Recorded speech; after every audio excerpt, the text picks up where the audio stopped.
I am Frodo, a lost bulldog here in Florida, and welcome to episode 21 of the Stray Dog Footy podcast. Yes, indeed, the Blackjack edition of this American podcast on Australian rules football. As Lady Luck would have it, there was just one day between rounds here in Footy Frenzy 2.0, so that I am able to double down on a quick little episode. So let's jump right into round 14, where we started off with a Thursday doubleheader. First off, we had Hawthorn and Essendon. Talk about a game of two halves. Early on, it was all Hawks, demolishing the Bombers in every which way. Going into halftime, they led by an impressive 52-16 score. But then welcome back Joe Danaher, who kicked 3 goals in the game, and in fact, Essendon looked like a completely different team after the major break. When the second half comeback was all over, the Dons beat the Hawks by a score of 87-71. On a side note, I have to say that it was quite entertaining reading the first half comments of Essendon supporters on social media, followed by their apologies a few hours later. How good is footy, right?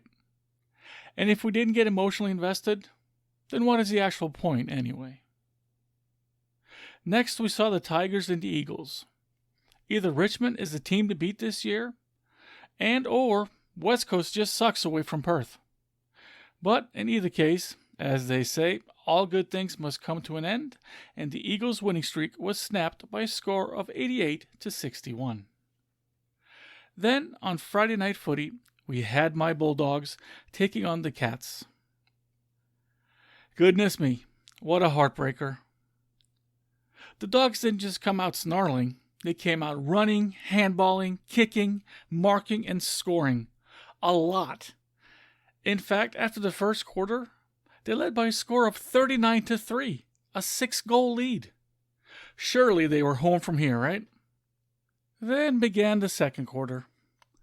The Cats obviously adjusted, both their tactics and their intensity. But to me, it just looked like as if someone had poked tiny holes in the tires of what had been the red, white, and blue Formula One race car just minutes before, and the air was slowly seeping out. 5 minutes into the second quarter, I actually said out loud to myself, "We're going to lose this." Also, Vandermeer being injured so early in the game did little to help our fatigue factor. And then Woody joining him shortened our bench even further. I knew we were in real trouble. I hoped, of course, that I was wrong. That Bevo's pit crew could switch out the slicks in time, or at least would be able to patch the rubber. But the Cats kept coming after us, and we missed some set shots on goal that would have kept them out of reach. At halftime, they were within 3 goals, and after the third, the Doggies' lead had shrunk to a mere 10 points. When it was all said and done, Geelong took the Chocolates by a score of 72-61. To say that I and all the other members of the Bulldogs family that I keep in touch with were disappointed, that is a major understatement. Distraught might be a better word. Of course, at times like this, some ugly things crop up on social media. An awful lot of armchair coaching goes on. And I get that. We care. We're humans, and we have emotions. I might have even been a bit angry myself. I certainly practiced a few French phrases in the car driving home from work. Might even have loosened up a few bolts on my steering column, now that I think about it. But then when I got home and got online, I saw the looks on our players' faces, and heard the words of Captain Marcus Bontempelli. And though I never argue with our skipper, his use of the word flat to describe the team's feelings, I also feel is a bit of an understatement. And for some reason, it helped me to know that they were so unhappy about the loss as well, just like us fans. Somehow, I felt like we were all in this together. And I remembered how I love these players, not just as my team, but also as individuals, members of my club. To be honest, there's not a whole lot I feel confident about these days. The world has definitely gotten a bit discombobulated these last few months. But there are 2 things I am absolutely certain of. One is that Bevo knows a hell of a lot more about footy than I ever will. And I'd say it's pretty likely that the same is true for every keyboard warrior out there. And 2, win, lose, or tie, I'm a Bulldog till I die. Okay, moving on. Early on Saturday, we had Port Adelaide and Sydney. The Power is still, well, powerful, despite displaying the occasional gap in the armor this season, and won this match 73-47, guaranteeing themselves a final spot. Then, also on Saturday, we saw the Dockers and the Giants. This was basically a winner has a chance at finals, loser has none type of situation. Well, GWS rose to the occasion, with Toby Green causing a bit of controversy, as he often does. The Orange Menace menaced the Purple Army's favorite sons to the tune of 91-53. Next, again on Saturday, we had Melbourne versus St. Kilda. Close game, with Stephen May having a best-on-ground performance. I can't help but wonder what Spud Frawley would have thought about such an individual defensive effort. But also against his beloved Saints. So wish he was still around to ask. Hardly a game of footy goes by that I don't think about him. And Bounce, the TV show, will never be the same. The news today that he likely suffered from CTE in addition to his depression. Or, for all I know, his mental health suffered because of the repeated trauma to his head, is extra distressing. In any case, I often wish there was something I could have done or said a year ago through social media so that I could still be asking him questions today. I know I'm talking about foolish things. Who the hell am I? But all I know is that footy, and I dare say the world outside of the sport, are just not as good without him.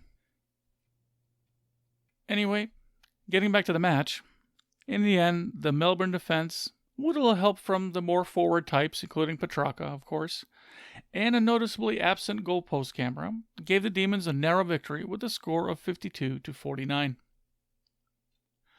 Then on Sunday, we had the latest edition of the rivalry between Carlton and Collingwood. If you know your footy geography, the Carlton and Collingwood neighborhoods are pretty much, neighbours in inner Melbourne, separated only by Fitzroy, who no longer fields a team in Victoria ever since they merged with the Brisbane Bears back on the 4th of July in 1996. And this blues and pie situation is arguably one of, if not the, most intense rivalry between any two teams in the league, going back over a century. Well, this time around it was, once again, the Magpies fans turned to run wild in the streets, run around their living rooms, thanks to COVID, as after a tough first half, their side kept the Blues goalless in the second, and won by a score of 72-48. The last match of the round gave us Gold Coast and North Melbourne. Goodness gracious me, and I don't know why I'm channeling BT so much today. Though I picked the Suns to ultimately win this match, I did not foresee the absolute culling of the marsupial herd that went down at Metricon Stadium. The Suns slaughtered the Kangaroos by a score of 91-28. I guess this was worse than blowing a huge 6-0 goal first quarter lead, even if less of an emotional roller coaster. And my hat is off to the die-hard Shinboner fans for sticking true to their club this year. Okay, let's deal the next hand and move on to round 15. First off, there are only 6 matches this round. Geelong, Gold Coast, North Melbourne, Port Adelaide, St. Kilda, and my Western Bulldogs all have bye weeks. And by bye week, I mean my doggies are getting a whole 8 days off. But that's 2020 for you. However, a silver lining to having such few games this round is that every single match will be televised here in the United States. Not that it matters much to those of us who have the Watch AFL app, but I think it is pretty cool for those new fans who haven't made the jump to the footy streaming service yet. For the first actual day of the round, we have, of all things, a Tuesday doubleheader, beginning with Hawthorn and Adelaide. Will this be the round the Crows actually get a win this season? Not if Clarko and Co. have anything to say about it. Tune in to Fox Sports 1 in America to find out. Then, also on Tuesday, we have the Eagles and the Bombers. What had seemed a foregone conclusion just a round ago is no longer so certain at all. The Eagles will be away from home again, and this does actually seem to affect them. And then, was the Danaher factor just a one-off? To find out, tune in to Fox Sports 2 here in the States. Then on Wednesday, we get Richmond and Freo. The Tigers are a big ask of any club this season, and to the Dockers fans out there, I wish you all the best. Here in the US of A, tune in to Fox Sports 2, if for nothing else to hear the commentators gush whenever Dusty touches the ball. Alright, I'm kidding. Kinda. On Thursday, we start off with Sydney and Melbourne. Should be a good match. The D's will be desperate to hold their position in the top 8. Check it out on Fox Sports 1. Then also on Thursday, we have GWS and Carlton. The Giants sit just one game outside of the top 8, but the Blues should still have a mathematical chance to play finals. Stateside, you can see this game on Fox Sports 2. Then finally, on Friday, we have the Lions and the Magpies. With a win, Brizzy guarantees themselves a final spot, so you know they are keen to win this one. But will Collingwood be the more desperate of the two? Find out on ESPN2 here in America. Well, I think that should just about do it for this episode. As always, I thank you so much for listening. I would be so very thankful if you would be kind enough to share a link to this podcast with your friends and family. Maybe even give me a like and a rating wherever you listen to your podcasts. This particular podcast can be found on your favorite podcast player or at straydogfooty.podbean.com. Podbean being where I listen to my podcasts. I would, of course, love to hear your feedback. Please let me know what you like, dislike, or even hate about this pod. I'm always willing to learn what I could do to make it better. As always, you can reach me on Facebook, Instagram, and Twitter at Stray Dog Footy, and by email at straydogfooty@yahoo.com. Also, keep spreading the word about the AFL itself. It is so much fun meeting new people on social media almost every day who are just now discovering this wonderful sport we all love. If you are a new fan, welcome to the family. I hope that in some small way this podcast helps you along your footy journey. I also hope that once you pick a favorite team, or in my case, where it was almost as if the club chose me, you'll support them by becoming an international member. This would show the league that they have a steadily growing fan base outside of Australia as well. And if for some strange reason you were actually interested in why I say that club actually chose me as much as I chose it, you could always check out episode number 2 of this podcast, entitled A Bulldog Story. Jumping stateside for a second, if you or your friends are of the younger and more athletically inclined types, at least younger or more athletically than me, which probably is a lot of you, don't forget that the United States Australian Football League, or the USAFL for short, has almost 50 teams across the United States, and if you want to, maybe you can go out there and have yourself a kick. Might even make some lifelong friends while you're at it too. Check them out at www.usafl.com. And yes, they have both men's and women's teams. As always, I think I should mention that I am not endorsed by or officially affiliated with either the Australian Football League or the Western Bulldogs Football Club, beyond being a huge fan and supporter. Likewise, I am not endorsed or affiliated with Pagan the Rejected, but I am a fan of their music. I would like to thank them, as always, for the use of their song Red, White, Black, and Blue, which I use a portion of as the intro to this episode. I will also play us out to their entire song, and of course, leave a link in the show notes to their music. Okay, everyone, take care, be safe, and I'll see you all very soon on the next episode of Stray Dog Footy. And rest well, Bulldogs, because the Eagles are next in a do-or-die matchup in round 16. But until then, cheers. 1, 2, 3, 4.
shades.